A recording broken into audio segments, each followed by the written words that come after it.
um outro experimento interessante, né, e que é necessário a gente saber como que essa regra funciona, justamente porque quando a gente pega um motor elementar, a gente tem exatamente esse efeito acontecendo lá. Essa regra aí é chamada de regra de Fleming, que essa regra de Fleming fala o seguinte, olha, como que funciona a interação de campos magnéticos em um dado espaço? Porque você pensa comigo, olha, imagina que você tenha lá um condutor, e esse condutor está percorrido por uma corrente elétrica. Logo, no entorno desse condutor, você tem o quê? Campo magnético, certo? Imagina agora, então, que além desse condutor percorrido por uma corrente elétrica, você tenha no espaço um campo magnético proveniente de outra fonte. Por exemplo, um ímã. Então você tem um polo norte e um polo sul do ímã. No espaço entre esses dois polos, você tem linhas de campo magnético. Aí imagina que nesse momento, o que você fez? Você pegou esse condutor percorrido por essa corrente elétrica e colocou ele dentro desse outro campo magnético. O que essa regra de Fleming tenta explicar é o seguinte: vai existir interação entre o campo magnético do condutor e o campo magnético externo. Mas como que vai acontecer essa interação? Vai existir movimento? Não vai existir movimento?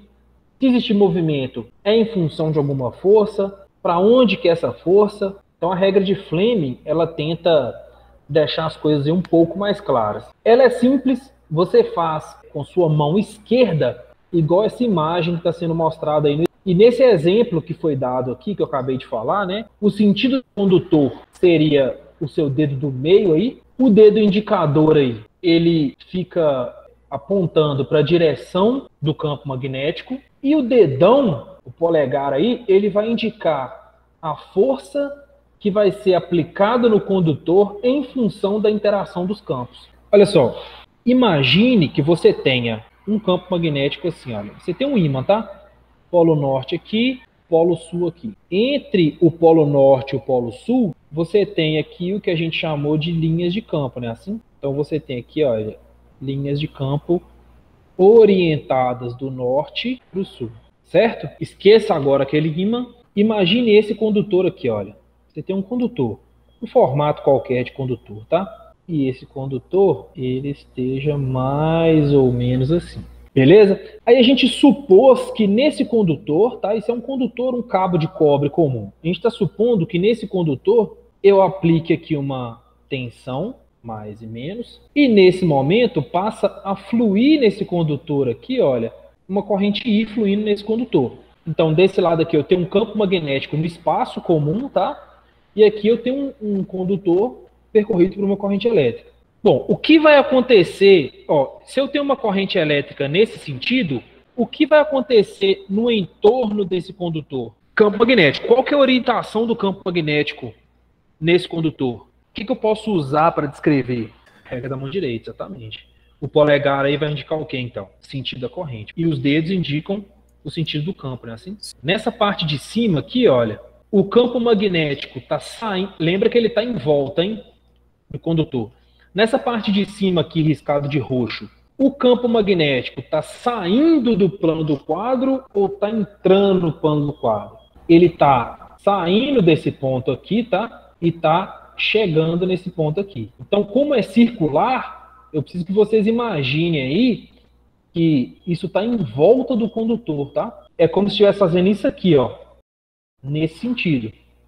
No condutor, ó. Sai desse ponto, passa por trás do condutor e forma mais ou menos essa imagem aí, ó. Beleza? Agora, se eu pego aqui uma flecha, use a imaginação comigo aí, por favor. Você tem duas formas de representar uma flecha. A ponta dela você representa com um pontinho, né? E a cauda dela aqui você representa com um X. Então, se a flecha estiver vindo em sua direção, você enxerga o quê? Quando ela está vindo em sua direção? Você enxerga a ponta, né? Assim? Então, se a flecha estiver saindo do plano do quadro em sua direção, você vê a ponta da flecha. Do contrário, se ela estiver entrando no plano do quadro, imagina que é você que está jogando a flecha para dentro aí do plano da tela aí agora. Você vai ver aqui o quê? A cauda, né? Então, tudo que estiver saindo do plano aí, a gente vai considerar como ponto. Tudo que estiver entrando no plano, a gente vai considerar como X. Então, como que eu representaria esse campo magnético no entorno do condutor usando essa indicação que foi mostrada aqui? Regra da mão direita. Na parte de cima, o campo magnético saindo do plano do quadro. O que eu enxergo aqui? A ponta ou a cauda? Ponta. A ponta aqui, olha, em volta de todo o condutor. Se desse lado é a ponta, do outro só pode ser a cauda. Quer dizer o quê? Que ela está saindo desse ponto e entrando nesse ponto. É circular, né? Sai de um ponto, ela tem que ir para outro ponto.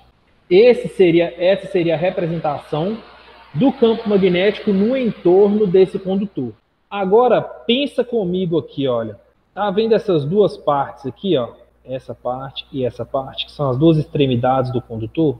Imagina que esse condutor continuou ligado dessa forma, porém, eu joguei esse condutor para dentro da tela.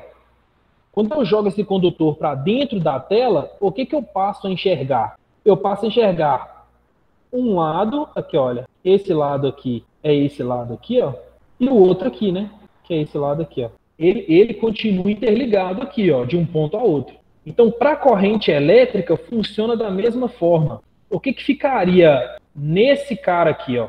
Ponta ou cauda? É cauda. Cauda, sim, pelo sentido da seta, né? Aqui seria X. Por quê? Porque a corrente está entrando aqui. Se a corrente está entrando aqui, eu estou vendo aqui o que? A cauda, né? E foi lá, deu a volta lá por trás e saiu aqui, né? Ela está saindo aqui, negativo, eu vejo a ponta. Beleza? Então, tanto para campo magnético quanto para corrente, eu posso usar essa forma aqui de indicar para simplificar a minha análise. Por que eu estou falando isso? Porque agora eu quero que vocês imaginem, nesse ponto aqui do condutor a corrente está entrando, nesse ponto do condutor a corrente está saindo. Então, de uma forma aí superficial, a gente pode falar que a corrente elétrica ela tem direção diferente aqui. Se eu for representar o campo magnético nesses dois condutores aqui, como que fica a representação? No condutor não, né? Nessa ponta do condutor aqui, como que está o campo magnético em volta aqui? Está sentido horário ou sentido anti-horário? Sentido horário, né? Regra da mão direita. Então, no entorno desse condutor aqui, teria linhas de campo magnético no sentido horário. Então, se aqui é sentido horário pela regra da mão direita, aqui pode ser sentido anti-horário, respeitando também a regra da mão direita. O que acontece, então, se eu pegar esse condutor e jogar ele aqui dentro? Ó. Se eu pegar esse condutor e jogar ele aqui dentro, olha. Ó, eu tenho o campo magnético do ímã, porém, eu tenho também o campo magnético aqui, olha, do condutor. Olha aqui, porque ele está submetido a uma corrente elétrica, não é assim? Qual é uma das regras que foram ditas lá atrás sobre linhas de campo magnético? Eu acho que uma das primeiras foi falar o quê? Que as linhas de campo magnético não se cruzam. Então, nesses pontos aqui, onde tem linha de campo magnético cruzando, não existe, tá? Ou a linha de campo magnético vai desviar para cima, ou vai desviar para baixo, ou vai interagir de forma construtiva, destrutiva, aí depende. O que é interessante aqui? Que agora entra a regra da mão esquerda de Fleming. Por quê? Essa corrente I aqui, olha, vai ser a corrente no condutor. Esse campo aqui é o campo externo, que é aquele do ímã. E essa força aqui vai ser aplicada no condutor. Então, como que eu aplico isso, essa regra aqui, olha, nesse desenho? Aonde está com o X, o seu dedo do meio está apontando como se a corrente estivesse entrando na tela. O seu indicador, ele tem que estar apontando do norte para o sul. E o seu dedão vai representar a força que foi aplicada nesse condutor em função da interação desses campos aqui que foram citados. O campo, ele está nessa direção aqui, ó, norte para o sul. Tá? Então, o seu dedo indicador tem que estar igual a seta aí. Ó. Então, nesse momento aí, a gente tem o quê? O dedão apontando para baixo, né? Então, indicando uma força aplicada nesse condutor para baixo. Em contrapartida, olha, esse outro condutor aqui, outro condutor não, né? A outra extremidade do condutor aqui vai estar recebendo uma força para onde, de acordo com a regra da mão esquerda aí? Aí é o inverso. A gente consegue provar isso com a mão esquerda, né? Você tem um condutor, lembra que o formato do condutor é um formato em U, tá? Se você está jogando essa parte para baixo, está jogando essa parte para cima, qual é o movimento que esse cara está fazendo aí? É um movimento de giro, não é? Um movimento de giro. Então essa parte aqui do condutor, ela vai ser expulsa do campo magnético para cima, então ela vai parar aqui, ó, a 90 graus. E essa parte aqui, ela vai ser expulsa para baixo, vai parar aqui, ó. Saindo do campo magnético, o campo magnético para de exercer força e elas ficam estabilizadas nessa posição. Existiu aqui um movimento de giro, olha. Giro de quantos graus aqui? 90, né? Essa parte foi para cima, essa parte foi para baixo. É como se você pegasse uma espira, né, e girasse ela 90 graus. Então, por forças magnéticas, eles se estabilizariam aqui, olha, nesse eixo aqui, olha, de 90 graus. Porém, existe uma lei de Newton, que é a lei da inércia, né?